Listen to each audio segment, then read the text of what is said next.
Le courage managérial, c'est d'abord en fait une capacité du manager, du dirigeant, à s'étonner volontairement. Ce n'est pas l'incarnation d'un héros pour moi le courage.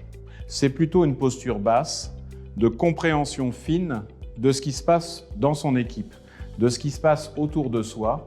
C'est une invitation à se questionner, à questionner l'autre et à se laisser questionner. Je me souviens, en tant que RH, j'avais eu un candidat qui m'avait demandé s'il devait venir travailler chez nous tous les jours.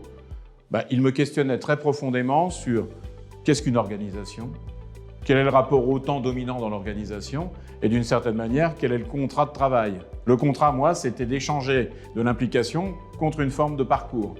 Être courageux d'un point de vue managérial, c'est identifier dans nos équipes des personnes qui sont talentueuses, c'est-à-dire différentes de moi, de mes habitudes, de mes automatismes. C'est quelqu'un qui délivre du résultat, il est excellent, même sur des choses qui, a priori pour elle, ne sont pas tout à fait intéressantes au début. Et la troisième chose, c'est qu'il est généreux. Il est ouvert, en fait, dans l'organisation, à des personnes qui peuvent avoir un petit statut hiérarchique, mais beaucoup de générosité en acte, et il a envie d'aller à leur rencontre, apprendre de ces personnes. On peut définir des outils de management en lien avec le courage managérial, cette pratique de l'étonnement volontaire. Premier outil, quelqu'un intègre vos équipes.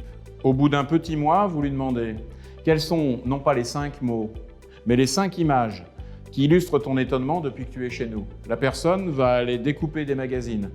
Elle va aller sur le net, choisir des images qui, pour elle, témoignent de ce qu'elle a le sentiment de vivre dans son intégration.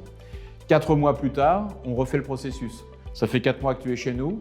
Être courageux, c'est créer un espace de parole pour s'entendre dire des choses qu'on n'a pas toujours envie d'entendre. Et puis je vous donne un deuxième outil, d'une certaine manière, de cette palette du manager courageux, du manager intégrant. Quand on a un talent qui nous quitte, dans certaines institutions, il est parti, il a quitté la famille, c'est loin des yeux, loin du cœur. Je recommande très chaudement, quand une personne de talent parte, en fait, de lui demander quelles sont les 3 choses que j'aurais pu faire, moi dirigeant ou moi manager, pour qu'on travaille encore mieux ensemble. Et 6 mois plus tard, de lui reposer la question. Ton regard a changé, tu comptes toujours pour nous, dans nos équipes, on parle toujours de toi, c'est un signe de talent. Et à ce moment-là, 6 mois plus tard, on lui demande, dis donc, quelles sont les 3 choses avec le recul que j'aurais vraiment dû faire? Et si ça se passe bien, la personne vous donne 2 noms de personnes qui pourraient bien travailler chez vous, vous gagnez en dépenses de chasse de tête. Et au final, si elle revient dans votre organisation, eh bien là, vous serez triplement gagnant. Vous aurez su tisser les relations de confiance dans un archipel de relations. J'ai l'habitude de relier la notion de courage managérial à l'évolution du sens du travail, de la centralité du travail dans nos vies. Moi, je viens d'une génération où au centre de ma vie, il y a la famille et le travail et tout tourne autour. J'ai la chance de rencontrer des personnes, pas simplement jeunes d'ailleurs, qui ont plusieurs vies à vivre et en même temps. Elles nous font passer du centre, la pyramide, à des centres, le réseau. Elles nous font passer d'une logique du « ou » à une logique du « et ». Il est temps de lier ces approches et d'en appeler à une pensée de la complexité en management qui se nourrit notamment de lecture, en anthropologie sociale, en philosophie, en sciences politiques. L'invitation à la pensée complexe est une invitation qu'on retrouve dans des grandes figures telles qu'Edgar Morin, et il me fait très plaisir de citer aussi Michel Serres.